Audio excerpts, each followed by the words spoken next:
श्री गुरुदेवाय नमः।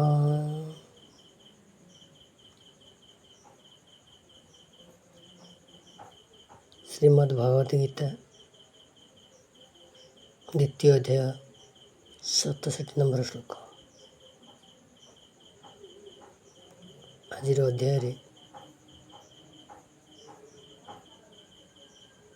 इंद्रिय मानकर अनुसार आम जब चल प्रचल हवा तेल आम जीवन क्योंपरी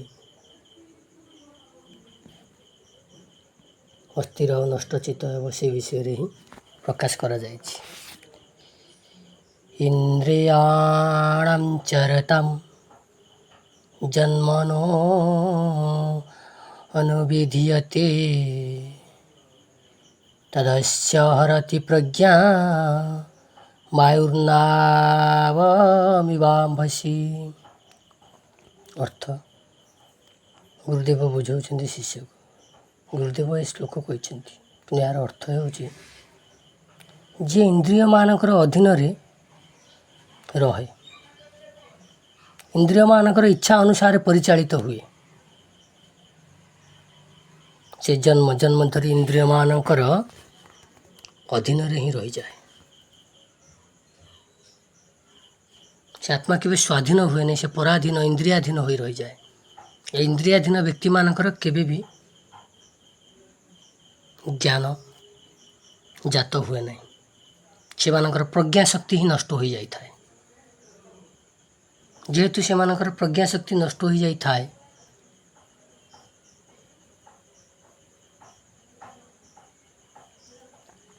से माने निजको निजे कौन से जानी पारती ना।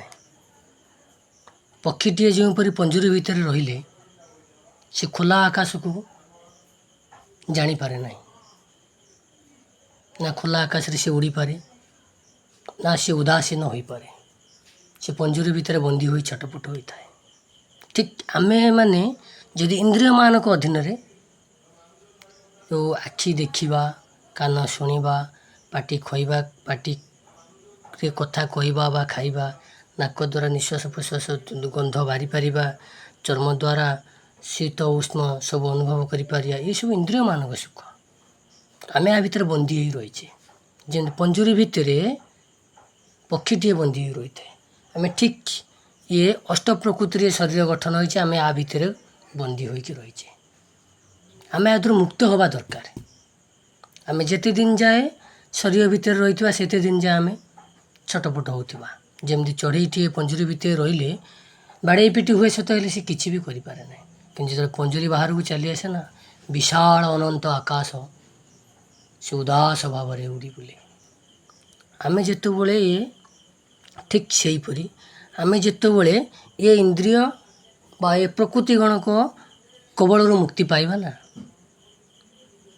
पूरा उदास हो जावा, आमे अनंत बोली प्रमाण पाई जावा। जे पर्यंत आमे ये प्रकृति रे गठन होइथिबा ए शरीर बा पंजुरी भितर आमे अच्छे, आमे सब बेले इंद्रिय मान बा प्रकृति मानकर दास होइकी रहिथिबा। सेति पय आमे सुख दुख जंत्रणा भोग करूचे।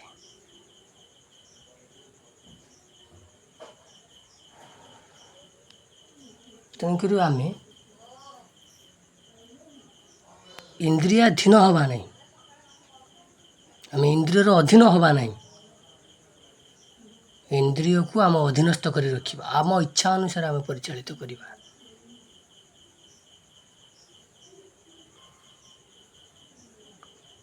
ताले आमे समस्त संसार रे कहउछन्ती, समस्त नुह प्राय केतक कहउछन्ती हिंदू मुसलमान बुद्ध ख्रीस्टियान जैन सी सब ये सब धर्म नुह। समस्त कहते धर्म, किंतु ये धर्म नुह, ये सब परंपरा।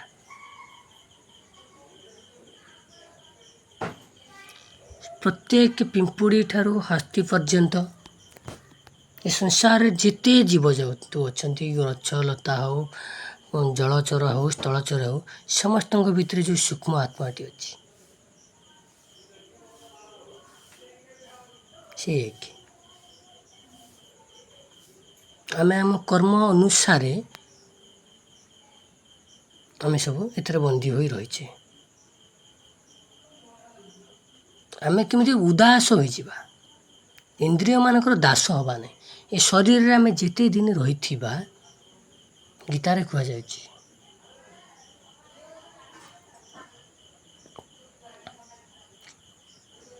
ଶରୀରରେ ଆମେ ଯେତେ ଦିନ ରହିଥିବା ଆମେ ବନ୍ଦୀ ହୋଇ ରହିଥିବା। ଏଠି ବି କୁହାଯାଉଛି, ଆମେ ଯଦି ଇନ୍ଦ୍ରିୟମାନଙ୍କର ଅଧୀନସ୍ଥ ହେବା ତାହେଲେ ଜନ୍ମ ଜନ୍ମ ଧରି ଇନ୍ଦ୍ରିୟମାନଙ୍କର ଇଚ୍ଛା ଅନୁସାରେ ପରିଚାଳିତ ହେଉଥିବା, ଆଉ ଆମର ପ୍ରଜ୍ଞାଶକ୍ତି ନଷ୍ଟ ହୋଇଯିବ, ଆମେ ନିଜତ୍ୱ ହରେଇ ବୁଲିବା।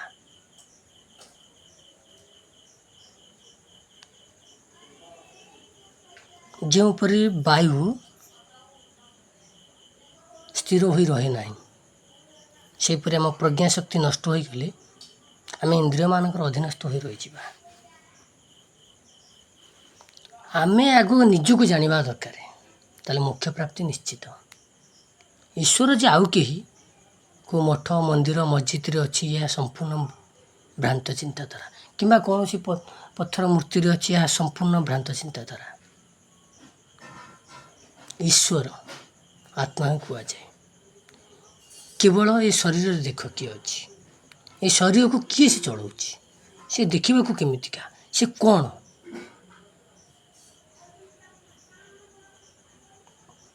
ଆଖି ଆମେ ରାତିରେ ଶୋଇ ପଡ଼ିଲା ବାଦେ ସ୍ୱପ୍ନ କିଏ ଦେଖୁଛି? ଶରୀର ତ ଖଟ ଉପରେ ପଡ଼ୁଛି, ଶରୀର ତ ଯାଉନି କେଉଁଠି, କିନ୍ତୁ ସ୍ୱପ୍ନ ଦେଖୁଛି କିଏ? ଶରୀର ତ ଅଚେତ ଅବସ୍ଥାରେ ଥାଏ, କିନ୍ତୁ ସ୍ୱପ୍ନଟାକୁ ଦେଖେ କିଏ? ଯେଉଁ ସ୍ୱପ୍ନ ଆମେ ଦେଖୁ, ସେ ସ୍ୱପ୍ନକୁ କିଏ ସେ ଦେଖେ? ଆଖି ବନ୍ଦ କଲା ବାଦେ ଯେଉଁ ଶୂନ୍ୟତା ବା ଅନ୍ଧକାର ଦେଖାଯାଉଛି, ତାକୁ କିଏ ସେ ଦେଖୁଛି? ସମସ୍ତେ ସୂକ୍ଷ୍ମ ମୋକ୍ଷ ପ୍ରାପ୍ତ ସମସ୍ତେ ସଂସାରରେ କରିପାରିବା, ସମସ୍ତେ ଆମେ ନିର୍ବାଣ ମୋକ୍ଷ ପ୍ରାପ୍ତ କରିପାରିବା। ଯେତେ ବଡ଼ ମହାପାତ କି ପାପ କର୍ମ କଲେ ବି ଆମେ ମୋକ୍ଷ ପ୍ରାପ୍ତ କରିପାରିବା ଜ୍ଞାନ ଦ୍ୱାରା। ଅଗ୍ନି ଯେଉଁପରି ଓଦା ଶୁଖିଲା ସମସ୍ତ ସମିଧକୁ ଜାଳି ଭସ୍ମ କରିଦିଏ, ଜ୍ଞାନ ସେମିତି ସମସ୍ତ ଯେତେ କର୍ମ ଦୁଷ୍କର୍ମ କର୍ମ ଅକର୍ମ ବିକର୍ମ ଯେତେ ସବୁ ଅଛି, ଯେଉଁ କର୍ମ ଆଉ ବିକର୍ମ ଦୁଷ୍କର୍ମ ସବୁ ଯାହା ଅଛି, ସମସ୍ତ କର୍ମକୁ ଜ୍ଞାନ ହିଁ ଧ୍ୱଂସ କରିଦେଇଥାଏ। କେତେ କଷ୍ଟ କରି ଆମେ ମଣିଷ ଜନ୍ମ, ଆର ଜନ୍ମରେ କେଉଁଠି ଥିଲୁ? ମୋତେ ବର୍ତ୍ତମାନ 30-40 ବର୍ଷ, ଏହା ପୂର୍ବରୁ ମୁଁ କେଉଁଠି ଥିଲି? ମୋର କିଛି ଅଛି ସ୍ଥିତି? ଆଗକୁ ବା ମୁଁ କେଉଁଠି ରହିବି? ତା'ର କିଛି ଅଛି? ମୁଁ କେଉଁଠି ସ୍ଥିର ହୋଇ ରହିବି? ଶରୀରର ସୃଷ୍ଟି ଅଛି, ଶରୀର ବିନାଶ ଅଛି, କିନ୍ତୁ ମୁଁ ଅବିନାଶୀ, ମୋର ବିନାଶ ନାହିଁ। ମୋତେ ମୋ କଥା ଚିନ୍ତା କରିବାକୁ ପଡ଼ିବ, ଇନ୍ଦ୍ରିୟମାନଙ୍କ କଥା ନୁହେଁ।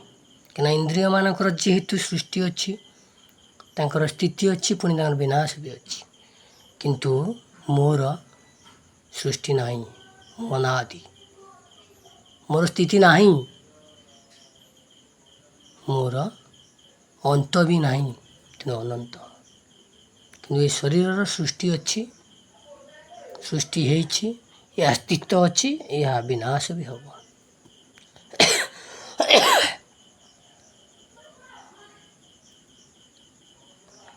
ଆତ୍ମଜ୍ଞାନ ମଣିଷକୁ ମୋକ୍ଷ ପ୍ରାପ୍ତି ଦେଇଥାଏ। କିଏ?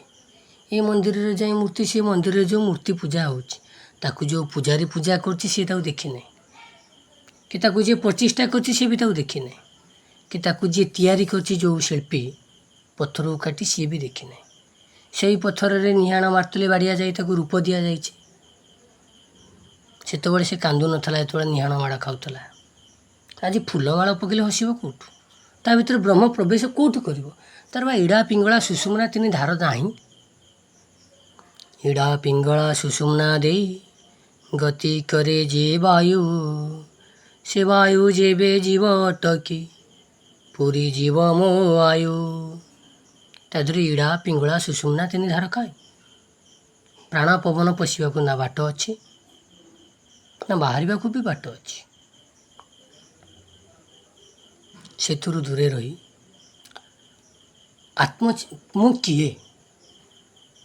ମୁଁ କହୁଛି ମୋର ଶରୀର, ମୋର ହାତ, ମୋର ଆଖି, ମୋର ପେଟ, ମୋର ପେଟ, କିନ୍ତୁ ମୁଁ ପେଟ ନୁହେଁ, ମୋର ମୁଣ୍ଡ, ମୁଁ ମୁଣ୍ଡ ନୁହେଁ। ମୋର ଗୋଡ଼, କିନ୍ତୁ ମୁଁ ଗୋଡ଼ ନୁହେଁ। ମୋର ମୋକ୍ଷ କାହାକୁ କୁହାଯାଏ? ମୋ ର କାଟି ମୋକ୍ଷ। ଆମେ କହୁଛେ ମୋର ହାତ, ମୋର ଗୋଡ଼, ମୋର ପାଟି, ମୋର ମୁଣ୍ଡ, ମୋର। ସେଥିପାଇଁ ଆମର ସବୁ ସିଏ ଆମେ ବନ୍ଧନରେ ପଡ଼ୁଛେ। ଯେତେବେଳେ କହିବା ମୋକ୍ଷ, ର କାଟି ଯେତେବେଳେ କ୍ଷ ଉଚ୍ଚାରଣ କରିବା, ମୋକ୍ଷ। ମୋର କିଛି ନାହିଁ।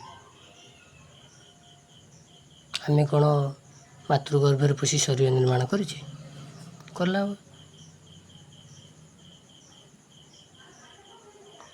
ମୁଁ କିଏ? ଯେଉଁଦିନ ମୁଁ କିଏ ତା'ର ପରିଚୟ ପାଇବା, ସେଇଦିନ ଆମେ ସଂସାରରେ ମୋକ୍ଷ ପ୍ରାପ୍ତି କରିବା। ବା ଈଶ୍ୱର ବୋଲି ଯାହାକୁ କହୁଛେ, ସେ ଆଉ କେହି ନୁହେଁ। ଭଗବାନ ଦଶମ ଅଧ୍ୟାୟର ବିଭୂତି ଯୋଗରେ କହୁଛନ୍ତି,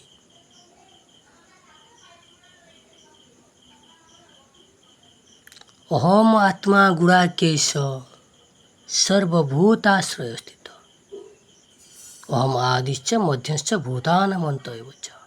କି ସୁନ୍ଦର କହୁଛନ୍ତି, ହେ ଗୁଡ଼ାକେଶ, ମୁଁ ହେଉଛି ଆତ୍ମା, ସମସ୍ତ ଭୂତରେ ମୁଁ ହିଁ ଆଶ୍ରୟ ନେଇ ସ୍ଥିତ ହୋଇ ରହିଅଛି।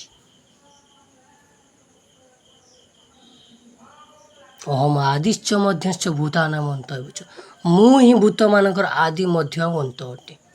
ତାହେଲେ ଚିନ୍ତା କର, ମୁଁ କିଏ?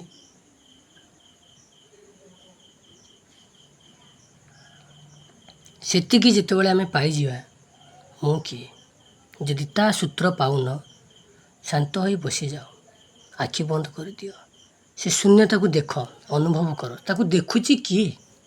ମୋର ଆଖି ତ ବନ୍ଦ ଅଛି ନା, କିନ୍ତୁ ସେ ଶୂନ୍ୟତାକୁ ଦେଖୁଛି କିଏ? ତାରି ଉପରେ ଧ୍ୟାନ ଦେଇକରି ଅନୁଭବ କରିଚାଲ। ସେଇଆକୁ ଅନୁଭବ କର, ସେ ଶୂନ୍ୟତାକୁ ଦେଖୁଛି କିଏ? ଏହାଠାରୁ ଆଉ ଏ ସଂସାରରେ କୌଣସି ବଡ଼ ଯୋଗ ସାଧନା ଆଉ ନାହିଁ। ଯେତେବେଳେ ସେଇଆକୁ ପାଇଯିବ ନା, ହଜିଯିବ। କି ଆନନ୍ଦ! ସେ ଯେଉଁ ଆନନ୍ଦ, ତୁମେ ଆମେରିକାର ରାଷ୍ଟ୍ରପତି ହେଲେ ବି ସେ ଆନନ୍ଦରେ ନାହିଁ। ତାଙ୍କ ପାଇଁ ବି ବିପଦ ଆସୁଛି।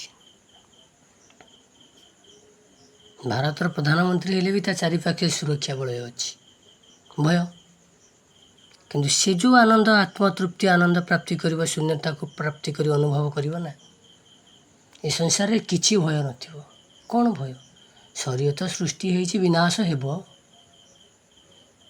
ଯେମିତି ବି ପାରେ ସେମିତି ବିନାଶ ହେବ, କିନ୍ତୁ ମୋର ବିନାଶ ହେବନି, କାରଣ ମୁଁ ଅବିନାଶୀ। ମୋର ଆଦି ନାହିଁ, ମୁଁ ଅନାଦି। ମୋର ଅନ୍ତ ନାହିଁ, ମୁଁ ଅନନ୍ତ। ଏ ଶରୀରର ଆଦି ଅଛି, ସେ ଅନ୍ତ ହେବ।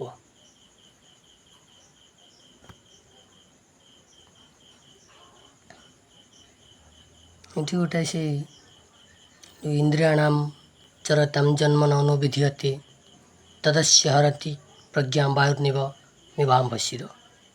ଦ୍ୱିପଦ ଲେଖା ଅଛି ତାର ପଦ୍ୟ ଆକାରରେ। ଯିଏ ଇନ୍ଦ୍ରିୟମାନଙ୍କର ଅଧୀନେ ରହେ ନିରନ୍ତର, ତାହାର ପ୍ରଜ୍ଞା ନୁହେଁ ସ୍ଥିର, ଯେସନେ ବାୟୁ ଯେ ଅସ୍ଥିର। ଯିଏ ଇନ୍ଦ୍ରିୟମାନଙ୍କର ଅଧୀନରେ ରହେ ନିରନ୍ତର, ଯିଏ ନିରନ୍ତର ଇନ୍ଦ୍ରିୟମାନଙ୍କ ସୁଖରେ ଇନ୍ଦ୍ରିୟମାନଙ୍କର ଅଧୀନରେ ରହେ। ଆଖି ଚାହିଁଲା ଦେଖିବାକୁ, ସେ ସେଥିରେ ମାତିଲା। ପାଟି ଚାହିଁଲା ଖାଇବାକୁ, ସେ ସେଥିରେ ମାତିଲା। କାନ ଚାହିଁଲା ଶୁଣିବାକୁ, ସେ ସେଥିରେ ସେ ସୁଖ ଭୋଗ କଲା।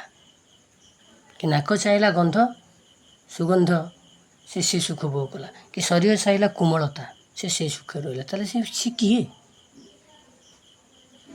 ତାପରେ କ'ଣ ଲେଖା ଅଛି? ତାହାର ପ୍ରଜ୍ଞା ନୁହେଁ ସ୍ଥିର।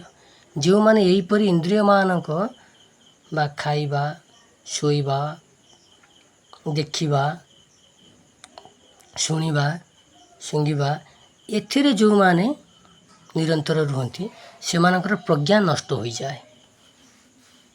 ପ୍ରକୃତ ଜ୍ଞାନ ସେମାନଙ୍କର ପ୍ରକୃତ ଜ୍ଞାନ ହିଁ ନଷ୍ଟ ହୋଇଯାଇଥାଏ, ଯେହେତୁ ସେ ଅନ୍ୟର ଦାସ ହୋଇଥାନ୍ତି, ଯେହେତୁ ଇନ୍ଦ୍ରିୟମାନଙ୍କର ଦାସ ହୋଇଥାନ୍ତି।